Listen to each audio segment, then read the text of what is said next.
Hey guys, welcome back to my channel. In today's video we continue the series of What If Piccolo joined Raditz.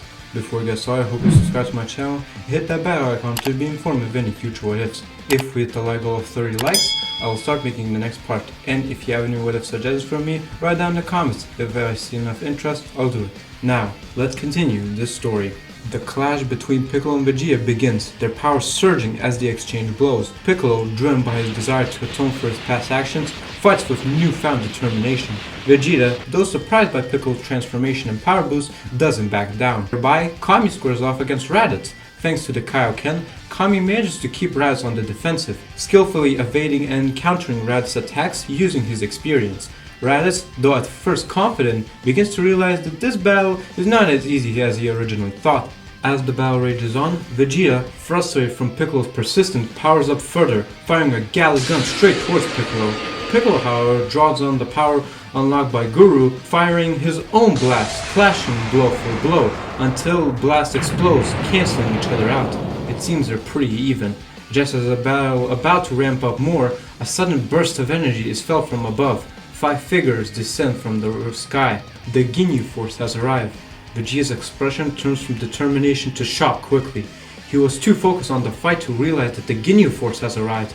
Piccolo and Kami too sense their overwhelming power and can see the Red One holding Krillin's unconscious body, saying they met the Rut on their way here. Captain Ginyu steps forward and declares that they're the Ginyu Force, and from the orders of Lord Frieza, he's here to collect the Dragon Balls and kill Raditz and Vegeta. Vegeta grits his teeth, knowing that even with his Zenkai boost he got recently, the Ginyu Force is a force to be reckoned with. Vegeta, Raditz, Piccolo and Kami stand ready, knowing they must fight together if they have any hope of surviving. The previous resentments are momentarily set aside as they face a common enemy. With that, Ginyu grabs the Dragon Ball and takes off, telling his squad to have fun. Raccoon steps forward with a menacing grin, proclaiming he wants to first crack at these weaklings. Vegeta, angered by the comment, is ready to rush Raccoon, but Raccoon launches himself at Vegeta first, surprising speed for someone of his size. Vegeta narrowly dodges punch and begins his battle. As Vegeta and Raccoon clash, Piccolo, still in his ultimate form, and Kami with his Kaioken active, exchange a quick glance. They know they need to work together to stand any chance against these guys. Jace and Berter target the two Namekians. Berter charges at Kami, who's barely managing to keep up with his movements. Kami's experience allows him to predict most of Berter's attacks, but the sheer speed of this guy is overwhelming. Piccolo finds himself facing Jace, whose power is no joke, surpassing Vegeta's, but not by much, and with Piccolo's continuous increase in power, thanks to his ultimate form, he's giving a Jace a run for his money. Goldo, the smallest and seemingly weakest of the group, hangs back, using his time stop to assist his teammates. As the battle rages on, it becomes clear that Vegeta, Piccolo and Kami are struggling to keep up with the Ginyu Force's overwhelming power. Raditz, watching from the sidelines, clenches his fists. He knows he needs to join the fight, but fear holds him back. He knows that the Ginyu Force is stronger than him, and he always afraid of finding someone who's stronger than him and knows he cannot beat.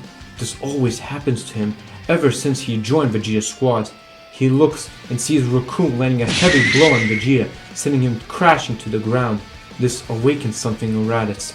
No more. He is no longer gonna be a coward or an underdog. He is a Saiyan, part of the most powerful race in the universe. With newfound determination, he fires a double Sunday at Golo, who, caught off guard, wasn't able to activate his ability at time and was killed. As Raccoon moves in for the finishing blow at Vegeta, Raditz charges forward, blasting Raccoon. The attack also catches Raccoon off guard, forcing him to step back a bit. Vegeta looks up at Raditz, surprised. He would not have expected Raditz of all people to save him. Raditz looks at his partner and smirks. He asks Vegeta what is wrong. Is he down already? Get up and let's beat this clown together. Vegeta is angered by that comment and gets up quickly, but a small part of him is proud of how much Raditz has grown. He's finally thinking like a true Saiyan warrior. Raccoon, now annoyed, prepares to retaliate as the two Saiyan warriors rush back into the fight. Vegeta and Raditz fight side by side. Their combined strength is able to keep Raccoon at bay. Piccolo and Kami work together to fend off Berter and Jace. Their teamwork is the only thing keeping them in the fight, with Piccolo being the main attacker. But despite their efforts, the Ginyu Force members show no signs of slowing down. Raccoon lands a heavy blow on Raditz, sending him crashing to the ground, and Vegeta quickly following suit. Piccolo and Kami, despite their best efforts, are being pushed back by Bertha and Jax more and more. Raccoon taunts the two Saiyans, preparing to deliver the finishing blow. All the fighters suddenly feel a surge of energy coming towards them, and they quickly figure out who it is. Goku and Gohan have finally arrived. Small flashback back at Earth. After the distress call they got from Namek, Goku got a senzu beam which helped him get a full recovery, and Dr. Briefs using the Saiyan ship was able to make a ship with a gravity chamber in it, where Goku can train. Goku was ready to go, but Gohan insisted of going with him. Chi-Chi obviously was at first against it, but after Goku promises to take care of him and seeing Gohan not taking no for an answer, she eventually agrees. But she asks for both of them to return. They both smile and promise as the ship went towards Namek. On their way, the two train and Goku asked where he got that turtle hermit gi. Gohan said when Goku was recovering, not only he spent time with his mom, he also went to Master Roshi's, since if he will ever return to fighting, he doesn't want to wear that Saiyan armor, since it only reminds him of the memories of the Frieza Force. So Roshi gave him this gi. Goku feels horrible of what Gohan has had to experience, but also proud that he never gave in to evil. As they continue to train. Back to the present, Goku looks around and sees everyone. Vegeta, Krillin, and Raditz are in pretty bad shape, with Piccolo and Kami also on their last legs. He tells Piccolo and Kami to rest up. Him and Gohan will finish this. He's ready to give some senzu beans, but Kami stops him, saying he can do it and save those for later. The Ginyu trio don't take the two seriously, since their scarers say their power levels are only about 6,000. Raccoon, eager for a new challenge, charges at Goku, but Goku, with one punch right to the gut, knocks him out cold. Jais and Berter start to feel nervous. They can tell Goku's not like the others, but it's probably because he got lucky. Raccoon was already weakened enough. Goku turns to Gohan, asking for his assistance. He knows he can beat both of them alone, but he sees this as more fun. Gohan agrees, as the two of them burst into action. Goku fights Berter, whose speed had been overwhelming for Kami earlier, is not a problem for Goku, who easily is able to keep up and dodges his attacks with minimal effort. Gohan, meanwhile, goes up against Jais. Though Jais at first underestimates the young Saiyan, he quickly realizes his mistake, as Gohan is way more powerful than he thought. Gohan's training with his father has paid off. He's stronger than ever. Berter, quickly realizing he's outclassed, tries to flee, but Goku in an instant appears in front of him, delivering a powerful punch and that knocks Berter out of cold. Jais, seeing his comrade defeated, panics and attempts to retreat to inform Captain Ginyu and Frieza of the situation, but Gohan stops him and fires a powerful Masenko, which kills Jais. Goku is surprised, asking his son why he killed him, but Gohan with a straight face says that these people are too evil to live. They kill too many innocents. Gohan, despite being good, being in the same squad for a long time, changed him as a person and how he views evil. With seeing the constant murder of civilization, he understood sometimes it's better to stop the problem indefinitely for the greater good. With Raccoon, Berter, and Jais now defeated, Goku and Gohan return to the group and sees everyone is basically recovered thanks to Kami's new healing ability. Vegeta and Raditz both get up, receiving a massive Zenkai boost. But they both realize that for now, they have to work together with the Earthlings if they want any chance against Frieza. They decide the best course of action for the group is to split up. Speaking of Frieza, after Ginyu gather all the Dragon Balls, they quickly realize they don't know how to actually activate them. So Frieza decides a new course of action. With his scatter, he can see that there's still 3 life forms alive, possibly Namekians, with the information he needs. With his mind made up, Frieza flies towards Guru's location, leaving Ginyu protecting the Dragon Balls. As Frieza approaches Guru's house, he's confronted by Nail, who's standing ready. Despite the overwhelming difference in strength, Nails knows he must buy time. Frieza introduces himself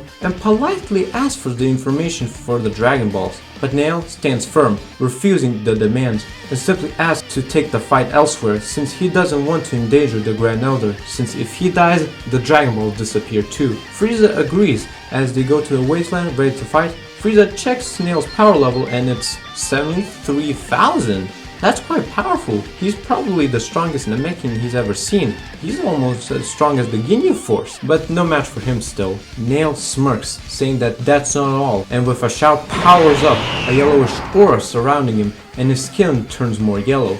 After seeing what happened to Piccolo, Nail was also able to get his potential unleashed by Guru. Frieza's scout exploded after Nail power level reached above 200,000. He was not expecting a mere Namekian to be this strong. This might be the most entertaining fight he ever had. Meanwhile, the group of Vegeta, Raditz, Goku and Krillin race towards the location of the Dragon Balls. They want to activate them before Frieza can. They arrive at the place where the Dragon Balls are hidden and lay them out in a circle. But when they attempt to summon the dragon, nothing happens. Goku and Krillin realize there must be a different way to summon him. But before they can do more, Ginyu shows himself. He thought maybe they know how to use the Dragon Balls, but it seems that they are clueless as him. So he'll kill them now. Goku says he'll handle this himself, as Vegeta and Raditz agree as they quickly go to Frieza's ship for an exchange in armor. As Goku rushes the captain, we switch over to Piccolo, Kami and Gohan, who are on their way to assist Nail, knowing that even with Nail's increase in power they sense, he cannot hold Frieza for long. As they approach Guru's location, they sense Dende's energy speeding towards them. Dende arrives in a flash, hovering before the group. He explains that Grand Elder Guru told him to guide them to the Dragon Balls. He knows the way to summon the dragon. They need to hurry since Nail can lose any second. With Dende leading the way, the group heads back towards the Dragon Balls quickly. We switch back to Goku's fight with Ginyu, and Goku is easily able to handle him. Ginyu is in shock. He never expected the Saiyan to be this strong, but he has a plan. After giving himself a fatal energy, he screams, "Change!" Before Goku can react, a blinding light envelops them both as the two swap bodies. Now the tables have turned. Ginyu, now in Goku's body, chuckles. This power, it's incredible! Ginyu, not wasting any time, starts to beat down Goku, who is unable to fight back. Just when it seems Ginyu is ready to finish this, Vegeta and Raditz return with new armor. Having sensed the shift in Goku's energy, they quickly figure out what happened. Vegeta and Raditz join in and beating the lights out of him since he is unable to harness Goku's full power. Ginyu, realizing he's in danger of losing, tries to switch bodies again, now with Vegeta, but Goku, in a moment of quick thinking, jumps in the way of the blast and successfully gets his body back. Ginyu is relieved he got his body back, but it was short-lived as Vegeta just rushes in and beats him to a bloody pulp, and Raditz landing the finishing blow. Goku lays on the ground being extremely injured, but then he feels his wounds getting healed as he looks up and sees Dende and Kami healing his wounds. As he gets up quickly, seeing the entire group and Dende with them, Piccolo explains they don't have much time. Frieza is coming. A couple minutes earlier, see Nail fighting with all his might against the Emperor. Frieza admits to Nail that this is probably the best fight he ever had in a while, but he knows it's futile. Nail still stands tall, explaining that he knows, but if he can hold him here for just a little longer, he will never get his wish. Frieza's smile fades, quickly switched to anger. He powers up to his maximum and fires a death beam right at Nail's chest, and who was caught off guard falls to the ground, barely living, and still filled with rage, flies back towards the Dragon Balls as quickly as he can. Back to the present, everyone understood as they quickly gathered the Dragon Balls, and then he is able to summon the Namekian dragon Porunga. Raditz and Vegeta were ready to betray them and get their wish for immortality, but not only there are too many people here, they can feel after Goku's heal, he got a gigantic Zenkai boost that even the two together can't match, so they decide against it. With the first wish, they revive Chaozu. For the second wish, they revive Tien. Just as they are about to use the third and final wish, Porunga form suddenly flickers, the dragon suddenly vanishes, and the Dragon Balls turns to stone and fall into the ground. The group is momentarily stunned, realizing that Guru has died, and with his passing, the Dragon Balls are now gone too. Before they can do anything else, a massive surge of energy approaches him. Frieza finally arrives on the scene. His anger hit his maximum when he sees the Dragon Balls turn to stone. It can't be. Because of them, not only he lost the Ginyu Force, but also lost his chance of immortality.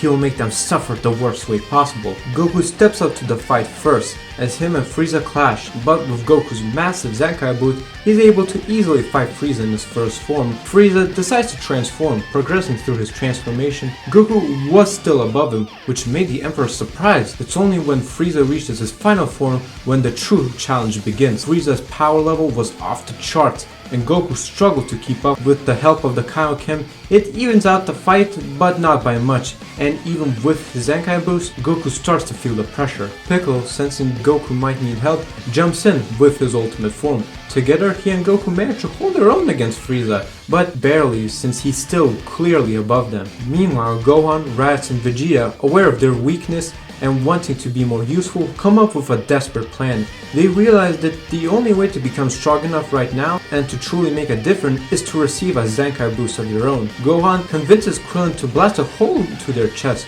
knowing that Dende or Kami can heal them. Now normally he wouldn't be so desperate, but he knows about the Saiyan power boost and he's used to rough conditions with his training. He had it with Vegeta when he was in the Frieza Force. Vegeta is the one who delivers the deadly blow to Gohan, knowing Krillin would definitely not have the nerve to do it, plus a good payback for him. Krillin is shocked but quickly composes himself and lets out his anger and blasts Vegeta and Raditz. With Gohan, Vegeta and Raditz critically injured, Dende and Kami rush in to heal them. The moment they are healed, their power surges. They feel immense more powerful, making strong enough to join the battle against Frieza. Frieza, growing increasingly frustrated by the persistence of these people, decides to end the fight once and for all. He targets Goku, the strongest out of all of them, firing a death beam right at his chest, hoping it will kill him. But at the last moment, Piccolo intervenes. The Namekian pushes Goku out of the way, taking the death beam to the chest. Piccolo falling to the ground, barely alive. Gohan, witnessing this, feels a surge of anger and despair. His rage over his weakness increases. He's letting people down again. First his father died because of his weakness, and now Piccolo is about to die because of his weakness. No more. Gohan roars, everyone faintly hearing the roar of a great ape as his power skyrockets. As he undergoes a transformation, his body bulks up, his eyes turn yellow. Gohan has unlocked the wrathful form due to his anger and understanding of the Great Ape power, since he could control himself in Great Ape form. Now he can utilize the power in his human form. Frieza, despite not able to sense energy, is momentarily taken back by the sudden surge of Gohan's power. The young Saiyan, now enraged, charges at Frieza.